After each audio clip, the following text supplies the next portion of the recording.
Hi friends, அஸ்ஸலாமு அலைக்கும். இன்றைக்கி ஈஸியான எக் கறி பார்த்துடலாமா? அதுக்கு 2 முட்டையை ஃபஸ்ட்டு வேக வச்சுக்கோங்க.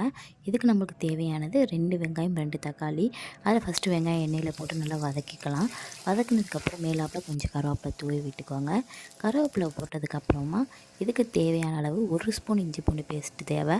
அதை நல்லா போட்டு அதோட பச்சை வாசனை போகிற வரையும் கிண்டிக்கலாம். அதுக்கப்புறம் ஃபைனாக சாப் பண்ண தக்காளியும் இதில் சேர்த்துக்கலாம். பேஸ்ட்டாக கூட யூஸ் பண்ணிக்கலாம்.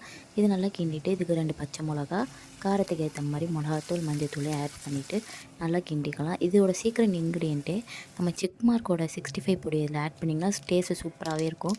அதை நல்லா கிண்டிக்கலாம். கிண்டிட்டு தேவையான அளவு உப்பு, உருளைக்கிழங்கு இதெல்லாமே ஆட் பண்ணிவிட்டு நல்லா கிண்டிட்டு இது வேகிற அளவுக்கு தண்ணியை ஊற்றிட்டு மூடி வச்சிடலாம். இந்த கறியை நம்ம சாப்பாடுக்கு, சப்பாத்தி, இட்லி, தோசை எல்லாத்துக்குமே யூஸ் பண்ணலாம். சூப்பராகவே இருக்கும். ஃபைனலாக நம்ம முட்டையை ஆட் பண்ணிவிட்டு கொத்தமல்லி தூவிட்டால் நம்மளோட கறி ரெடி. கண்டிப்பாக ட்ரை பண்ணுங்கள்.